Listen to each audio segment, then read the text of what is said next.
Hello friends, good morning. मैं अमन राज, आपका अपना चैनल गीता मॉडल क्लासेस में एक बार फिर से स्वागत करता हूं। आज मैं आप लोगों के लिए क्लास 7 का साइंस सब्जेक्ट का चैप्टर नंबर 6, जिसका नाम है एसिड बेसिस एंड सॉल्ट, आप लोग देख ही रहे होंगे, उसका मैं वीडियो लेकर आया। तो वीडियो स्टार्ट करने से पहले आपसे रिक्वेस्ट है, अगर आप हमारे चैनल में नए हैं तो चैनल को सब्सक्राइब कर ले और साथ में नोटिफिकेशन बेल ऑन कर ले। और हाँ, वीडियो अच्छा लगे तो एक लाइक ज़रूर करें, अपने दोस्तों में इसको ज़्यादा शेयर करें ताकि उन तक भी ये इन्फॉर्मेशन पहुंच सके और वो लोग भी इस वीडियो का लाभ उठा सके। तो चलिए वीडियो स्टार्ट करते हैं। और हाँ, आप लोगों से रिक्वेस्ट है कि आप लोग कमेंट करके ज़रूर बताएं कि कैसा लगा क्लास, या फिर कोई डाउट है तो वो भी पूछ सकते हैं। और लाइक शेयर जितना ज़्यादा करेंगे उतना ज़्यादा आप लोगों को ही प्रॉफिट होगा, क्योंकि हम लोग भी वीडियो बनाने में मन लगेगा, नहीं तो बीच में भी छोड़ सकते हैं, क्योंकि जब आप लोग कोई रिस्पॉन्स नहीं देंगे तो हम लोग को क्या बनाएंगे। इसीलिए आप लोग भी अपना रिस्पॉन्स दीजिए, लाइक शेयर करके। और क्या कीजिएगा, आप लोग लाइक शेयर कमेंट कीजिए, यही आप लोगों का काम है। तो चलिए वीडियो स्टार्ट करते हैं। आज का चैप्टर है एसिड बेसिस एंड सॉल्ट्स। तो देखिए, सबसे पहले हम लोग ये समझते हैं क्या क्या इस चैप्टर में कवर करना है। तो हम लोगों को करना क्या कवर करना है, classified different substances as acid और बेसिस, मतलब सब्सटेंस को क्लासीफाइड करेंगे किस में, एसिड और बेस में। Describe general properties and use of acid base and salt, उसका प्रॉपर्टीज जैसे कि क्या और यूजेज किसका, एसिड बेस और सॉल्ट का, ये हम लोग पढ़ेंगे। Perform test using indicator to identify acid and bases, कुछ टेस्ट करेंगे जिससे आइडेंटिफाई करेंगे कि एसिड और बेसिस है। उसके बाद फिर describe method to prepare salt, उसके बाद कुछ मेथड होगा जिससे हम लोग प्रिपेयर करेंगे सॉल्ट बनाने का, मतलब मेथड वो हम लोग पढ़ेंगे। उसके लास्ट पढ़ेंगे recognise application of neutralisation reaction in everyday life. उसके कुछ एप्लीकेशन है जो न्यूट्रलाइजेशन रिएक्शन का है, जो कि हम लोग के डेली लाइफ में यूज होता है, उसके बारे में पढ़ेंगे। तो चलिए स्टार्ट करते हैं। सबसे पहले देखते हैं, acid and bases are use in everyday life in many ways. Acid और बेस जो है वो क्या होता है, यूज करते हैं हम लोग डेली लाइफ में, एवरीडे, ठीक ना। हम लोग बहुत ही तरीके से एसिड और बेस का यूज करते हैं हम लोग अपने डेली लाइफ में। They play a role in digestion of the food we eat, ये रोल प्ले करता है किसमें, डाइजेशन ऑफ फूड जो हम लोग खाते हैं वी ईट। मेडिसिन में काम करता है ये। We take and in cleaning product we use, और मेडिसिन में तो यूज करते हैं, और साथ साथ में जो हम लोग क्लीनिंग प्रोडक्ट में भी यूज करता है, जैसे कि कपड़ा वगैरह साफ करना है तो वो एसिड और बेसिस से हम लोग ये काम करते हैं, ठीक है। उसके बाद है without acid and bases many of product we use today would not have much use. बिना एसिड और बेस का जो भी हम लोग अभी आजकल का ये प्रोडक्ट में यूज करते हैं वो ज़्यादातर क्या है, एसिड और बेस ही है, ठीक है ना। Let us study more about them, इसके बारे में हम लोग स्टडी करेंगे ज़्यादा, ठीक है, मोर अबाउट दैम। तो सबसे पहले स्टडी करने से पहले हम लोग देख लेते हैं कुछ स्टेपिंग स्टोन्स है, क्या है तो वो देखिए। Give two examples of the following, कुछ एग्जांपल आपको बताना है ये, जैसे कि a food item that is sour in taste. अब उस फूड आइटम का नाम बताइए जो कि सावर टेस्ट है, मतलब क्या, वो ऐसा फूड जो कि एसिडिक होता है। एसिडिक फूड कौन सा, जैसे कि लेमन हो गया, उसके बाद फिर क्या बताइए, लेमन हो गया और ऑरेंज भी, ये सब क्या एसिडिक है, तो वो सावर टेस्ट। तो एसिडिक फूड तो क्या, लेमन और ऑरेंज हो जाएगा। उसके एक food item that is bitter in taste, जो कि बीटर इन टेस्ट जैसे कि, तो क्या हो जाएगा एग्जाम्पल बताइए। तो एक ये देखिए, बीटा इंटेस्ट किस में होता है, ये होता है क्या कहते हैं, बेस। तो बेस किस में से पाया जाता है, जैसे कि आपका ये हो गया पेस्ट, जो क्लोजअप कोलगेट ये सब होता है ना, ये सब क्या है, बेस है।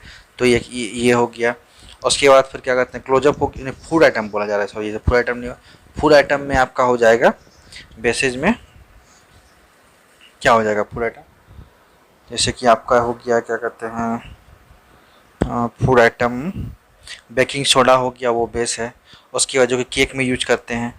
और उसके बाद फिर एक होता है ये क्या बोलते हैं उसको, सोप वगैरह जो हम लोग यूज करते हैं ना नहाने के, नहीं वो तो खाने का प्रोडक्ट नहीं है। खाने का प्रोडक्ट में जैसे कि आपका हो जाएगा बेकिंग सोडा हो गया, बेकिंग पाउडर भी हो जाएगा, क्या हो जाएगा, बेस हो जाएगा, ठीक है। उसके बाद क्या है, food item that is salty in taste. अब सॉल्टी टेस्ट में क्या है, जैसे नमकीन जो भी चीज़ है वो फूड आइटम, जैसे कि बहुत सारी चीज़, नमक हो गया, और उसके बाद फिर क्या कहते हैं ब्लैक सॉल्ट भी हो गया, ये सब क्या है, सब सॉल्टी इन टेस्ट है, तो ये सब क्या हो जाएगा, फूड आइटम भी हो जाएगा। चलिए अब आगे देखते हैं, आगे क्या लिखा हुआ है, beverages such as butter milk lemon juice and orange juice have sour taste. ये सब क्या है, सावर टेस्ट है, मतलब बटर मिल्क, लेमन जूस और ऑरेंज जूस एग्जाम्पल हो जाएगा फर्स्ट वाले का। Can you tell why they have their tangy taste, this liquid taste so because they contains natural acid. अब इसमें बोला जा रहा है कि आप लोग ये बता सकते हैं कि क्यों ये टेंगी टेस्ट होता है, ये कौन सा, बटर मिल्क लेमन जूस और ऑरेंज जूस, क्यों ऐसा ही होता है। तो ऐसा इसलिए होता है क्योंकि ये जो लिक्विड है वो क्या कहते हैं, उसमें नेचुरल एसिड कंटेंट होता है। उसके आगे देखिए, baking soda is one of the ingredients that are used to make cake. Baking soda है जो एक इंग्रेडिएंट है जिसमें केक में बनाने में यूज करते हैं। But if you put in your mouth you will spit it out immediately as it is bitter in taste. और उसके बाद आप लोग क्या कीजिएगा, उसको तुरंत थूक दीजिएगा, मतलब फेंक दीजिएगा अपने मुंह से। क्यों? क्योंकि एक बीटर टेस्ट होता है baking soda. If you rub in solution between your finger it will feel soppy. और अगर आप इसको रब कीजिएगा अपने हाथ फिंगर के बीच में सॉल्यूशन को, तो क्या है, सॉपी मतलब फैन फैन टाइप का ही लगेगा। उसके substance like baking soda which have bitter taste and have a soap like texture are known as bases. जैसे कि सब्सटेंस बेकिंग सोडा होता है वो क्या बीटर टेस्ट होता है और वो सोप लाइक इसका टेक्सचर होता है, इसको हम लोग क्या बोलते हैं, बेसिस बोलते हैं। ठीक है, चलिए अब आगे देखते हैं। आगे आप लोगों का है एसिड्स। अब एसिड समझते हैं क्या होता है। Many food items such as vinegar and lemon juice taste sour. बहुत तरह का फूड जैसे कि विनेगर, लेमन जूस, ऑरेंज, ये सब क्या है, टेस्ट कैसा होता है, सावर, मतलब खट्टा टाइप का लगता है। तो so these things taste sour because they all contains acid. अब ये थिंग्स खट्टा इसलिए लगता है टेस्ट में क्योंकि इसमें क्या होता है, एसिड पाया जाता है। The term acid comes from the Latin terms acidus. और जो एसिड का ये नाम आया है वो कहाँ से, लैटिन टर्म से आया है जिसका नाम था एसिड विच मीन सावर, जिसका मतलब होता है सावर मतलब खट्टा, इसीलिए उसका नाम एसिड पड़ गया। ठीक ना। और उसके बाद क्या है, देखिए फिगर 6.1 में आप लोगों को दिख रहा होगा सब्सटेंसेस कंटेनिंग एसिड। जैसे कि लेमन जूस में, लेमन में एसिड होता है, विनेगर में एसिड होता है। उसके बाद क्या है, नो योर साइंटिस्ट। एक साइंटिस्ट है जिसका नाम है 7 August Arrhenius. He was a Swedish scientist and a Nobel prize winner. ये एक स्वेडिश साइंटिस्ट है जो कि नोबल प्राइज विनर भी है। He introduce the fact that acid and bases dissociate in water yielding electrically charged atoms और molecules called ions. ये क्या बताया कि एसिड और बेस जब वाटर में डिसोसिएट करेंगे तो ये क्या करें, इलेक्ट्रिकली चार्ज एटम्स मॉलिक्यूल्स को करेंगे, जिसको हम लोग बोलेंगे क्या, आयंस। जैसे कि hydrogen ions H+ and hydroxide ions OH-। अगर मतलब वाटर में एसिड को मिलाएंगे तो वो कैसे ब्रेक होगा, H+ में, और बेस को मिलाएंगे तो OH- में ब्रेक होगा आयंस को फॉर्म से। उसके बाद क्या है, टाइप्स ऑफ एसिड। तो टाइप्स ऑफ एसिड में देखते हैं, acids are commonly grouped as organic acid in and inorganic acid. एसिड को दो तरह में ग्रुप किया गया, किसे, ऑर्गेनिक एसिड और इनऑर्गेनिक एसिड। तो ऑर्गेनिक एसिड क्या होता है वो देखिए, organic acid they occur naturally in plants and animals. Organic acid कहाँ होता है, प्लांट नेचुरली अकर होता है प्लांट्स और एनिमल्स में। All organic acid contains carbon and hydrogen atoms. सभी ऑर्गेनिक एसिड में क्या होता है, कार्बन और हाइड्रोजन एटम्स पाया जाता है। Organic acids are weak in acid. Organic acid क्या होता है, वीक होता है, ठीक ना, कमजोर एसिड उसको बोला जाता है ऑर्गेनिक एसिड। उसके बाद क्या है, some common examples of organic acids are lactic acid, acetic acid, formic acid, citric acid, oxalic acid and malic acid. कुछ एग्जांपल है ऑर्गेनिक एसिड का, जैसे कि lactic acid, acetic acid, formic acid, citric acid, oxalic acid और malic acid. ये सब क्या है, ऑर्गेनिक एसिड। और ये ऑर्गेनिक एसिड क्या होता है, वीक इन नेचर होता है, वीक मतलब कमजोर एसिड होता है। ये किस फूड कॉन प्लांट नेचुरली आकर होता है, प्लांट्स और एनिमल्स में पाया जाता है, ये फूड में भी होता है। जैसे कि लेमन वगैरह ये सब क्या हुआ, इसमें ऑर्गेनिक एसिड होता है। अब कुछ एग्जांपल देख लेते हैं, जैसे कि सोर्सेज ऑफ एसिड। जैसे कि टेबल 6.1 में देखें सोर्सेज ऑफ एसिड। जैसे कि सोर्स, लेमन एंड ऑरेंज में कौन सा एसिड पाया जाता है, सिट्रिक एसिड होता है। सावर में मतलब खट्टा दूध में कौन सा एसिड पाया जाता है, लैक्टिक एसिड पाया जाता है। विनेगर में कौन सा एसिड पाया जाता है, एसिटिक एसिड पाया जाता है। ग्रेप्स एंड टर्मेरिड, जो कि टर्मेरिड मतलब इमली, जो उसमें कौन सा एसिड पाया जाता है, टर्मरिक एसिड पाया जाता है। उसके बाद फिजी ड्रिंक्स, जो कोल्ड ड्रिंक ये सब होता है, उसमें क्या पाया जाता है, कार्बोनिक एसिड पाया जाता है। गैस्ट्रिक जूस, उसमें कौन सा, हाइड्रोक्लोरिक एसिड पाया जाता है। और यूरिन, उसमें यूरिक एसिड पाया जाता है। विटामिन सी में कौन सा, एस्कॉर्बिक एसिड पाया जाता है। उसके टी में आपका टेनिक एसिड पाया जाता है, टैनिक एसिड पाया जाता है, ठीक है। तो ये सब सोर्सेज है जिसमें ये सब एसिड पाया जाता है। और ये सब कौन एसिड होता है, ये सब ऑर्गेनिक एसिड होता है। अब इनऑर्गेनिक टाइप समझते हैं। Inorganic acid, these acids are derived from mineral resources. ये एसिड कहाँ से ड्राइव किया जाता है, माइनरल रिसोर्सेज से ड्राइव किया जाता है। कौन सा, inorganic acid. They are also called mineral acid. इसको हम लोग क्या बोलते हैं, माइनरल एसिड बोलते हैं। किसको, इनऑर्गेनिक एसिड को। These acid contains at least 1 hydrogen atoms but no carbon atoms. इस एसिड में क्या होता है, एक कम से कम एक हाइड्रोजन एटम्स होगा, लेकिन कार्बन एटम होगा, हो भी सकता है और नहीं भी हो सकता है, ठीक ना, बट नो कार्बन एटम्स, ठीक है। उसके बाद आगे देखिए, आगे है, most of them are strong acid and should be handle very carefully. Inorganic acid जो होता है वो क्या होता है, स्ट्रॉन्ग एसिड होता है और इसको बहुत ही सावधानीपूर्वक हैंडल करना पड़ता है। Sulphuric acid H2SO4, hydrochloric acid HCl and nitric acid HNO3 are some commonly used mineral acid. ये जो सल्फ्यूरिक एसिड है ना, H2SO4, हाइड्रोक्लोरिक एसिड HCl और नाइट्रिक एसिड ये HNO3 है, ये सब क्या है, कॉमन एग्जाम्पल है किस चीज़ का, इनऑर्गेनिक एसिड में, और ये फिर मिनरल एसिड, ठीक है। अब समझते हैं प्रॉपर्टीज ऑफ एसिड। तो प्रॉपर्टीज ऑफ एसिड क्या होता है, some of the properties of acids are mentioned below. कुछ प्रॉपर्टीज है एसिड का जो कि कि नीचे मेंशन है। देखिए acids have a sour in taste, acid का टेस्ट कैसा होता है, खट्टा होता है, सावर टेस्ट होता है। All citrus fruits taste sour due to the presence of acid in them.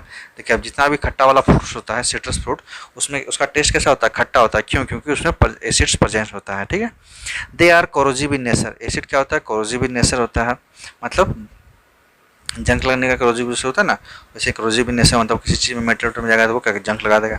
They have tendency of damaging the surface they come in contact with including most metal. अब देखिए इसमें क्या नेचर होता है acid का कि इसमें वो क्या करेगा, डैमेज करेगा सरफेस में, जैसे किसी कॉन्टैक्ट में आएगा, जैसे कि मान लीजिए मेटल का कॉन्टैक्ट में है तो मेटल को वो क्या करेगा, इटन करेगा, मतलब कोरोजिव करेगा वो। ठीक है, तो टेंडेंसी होता है किसका, एसिड का। It is therefore acid are not stored in metal container, यही कारण है कि एसिड को हम लोग मेटल कंटेनर में स्टोर नहीं करते हैं।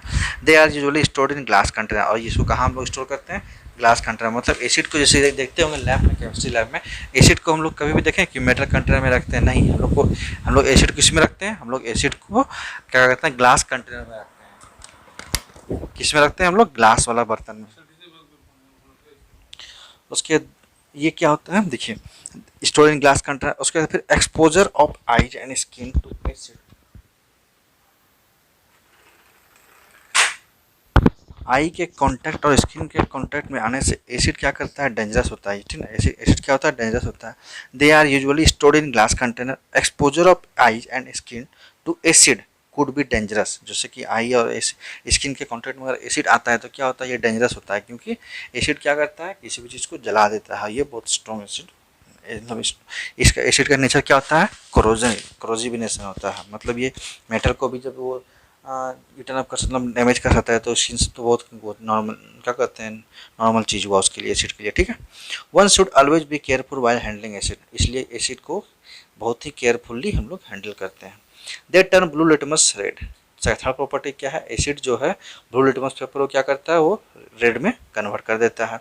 Acids are soluble in water, acid क्या होता है, सॉल्युबल होता है वाटर में। Most acid dissolve in water to form a solution, maximum acid जो है वो क्या होता है, डिजॉल्व होता है वाटर में, क्या बनाता है, सॉल्यूशन बनाता है। एसिड में बी कॉन्सेंट्रेटेड और dilute depending upon their ratio with water, acid जो है वो कॉन्सेंट्रेट है या फिर डाइल्यूट है, वो किस पे डिपेंड करेगा, कितना क्वांटिटी उसमें वाटर मिक्सअप है। ठीक है ना, तो जैसे कम है तो वो कॉन्सेंट्रेट एसिड होगा, और अगर ज़्यादा वाटर क्वांटिटी होगा तो वो डाइल्यूट एसिड कहलाएगा। उसके बाद क्या, heat is produce when a strong acid is mixed in water, और देखिए जब स्ट्रॉन्ग एसिड को हम वाटर में मिक्स करेंगे तो क्या होगा, हीट प्रोड्यूस होगा। So take the following precautions when diluting an acid, इसलिए कुछ प्रिकॉशन लेना रहता है जब हम लोग एसिड को डाइल्यूट करते हैं। तो पहला क्या प्रिकॉशंस है, never add water to an acid, कभी भी वाटर में एसिड को ऐड नहीं करेंगे। तो हम लोग क्या करेंगे, वाटर में क्या करते हैं, एसिड को जो है वाटर में ऐड करेंगे, मतलब वाटर जैसे कि कंटेनर में वाटर है उसमें थोड़ा थोड़ा करके एसिड डालेंगे, कभी भी हम लोग वो एसिड में वाटर नहीं देंगे। ठीक है, slowly add acid to water in small amount, हम लोग क्या करेंगे, वाटर में एसिड स्लोली वो भी स्मॉल अमाउंट करके ऐड करेंगे। कॉन्स्टेंटली स्टीर द सॉल्यूशन, उसके क्या करेंगे, हम लोग सॉल्यूशन को मिलाते हैं, मतलब एक ग्लास रॉड के थ्रू हम लोग क्या करेंगे, सॉल्यूशन को स्टीर करते रहेंगे, मिलाते रहेंगे। Acids have pH less than 7 on pH scale, acid का पीएच कितना होता है, 7 से कम होता है पीएच स्केल में।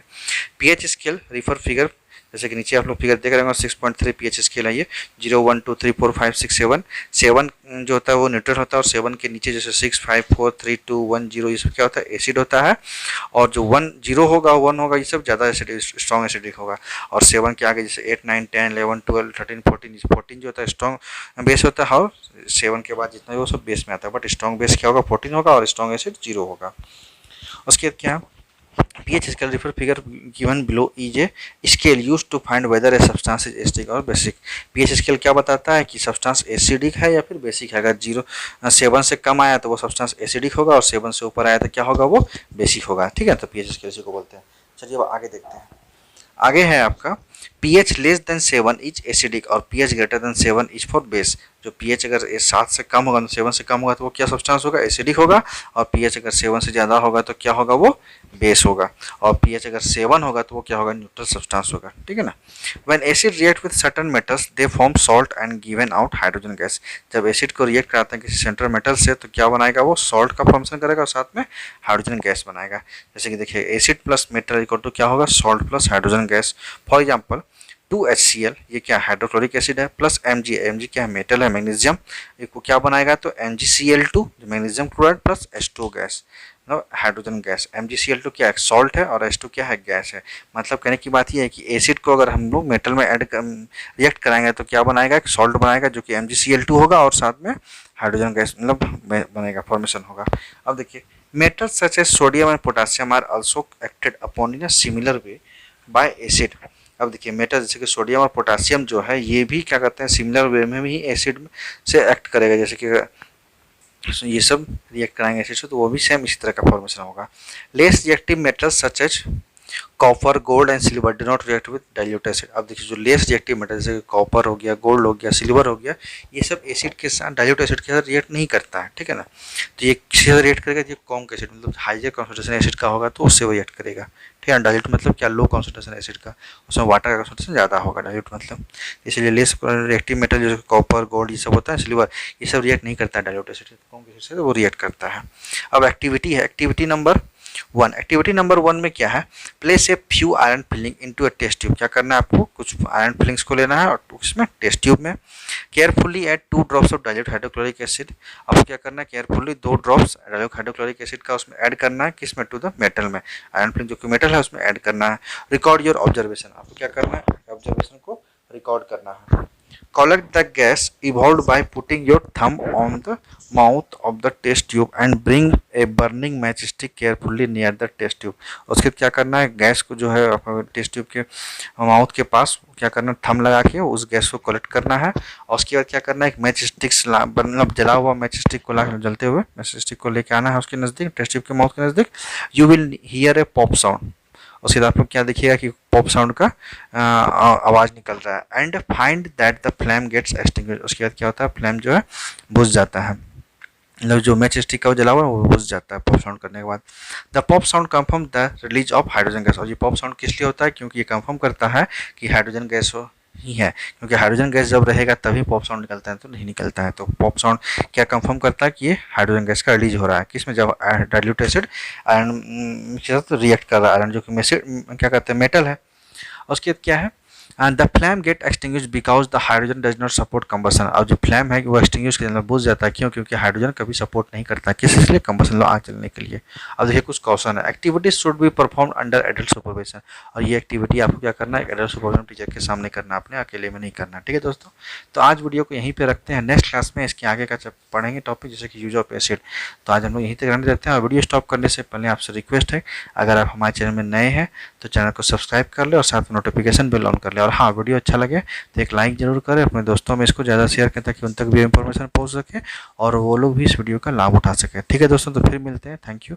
और आप लोग से रिक्वेस्ट है कि कमेंट जरूर कर कीजिए, और लाइक शेयर तो जितना ज़्यादा कर सके उतना अच्छा है, ताकि हम लोगों को भी मोटिवेशन मिले और हम लोग भी आपका वीडियो लाने का कंटिन्यूटी बनाए रखें, ठीक है दोस्तों। क्योंकि आप लोग रिस्पांस नहीं देते तो हम लोग को लगता है कि आप लोग पढ़ नहीं रहे हैं या फिर हम लोग का वीडियो बनाना बेकार है। तो आप लोग रिस्पांस कीजिएगा तो नहीं पता चलेगा, तो रिस्पांस कैसे कीजिएगा, लाइक कीजिएगा, शेयर कीजिएगा और कमेंट कीजिएगा, ठीक है।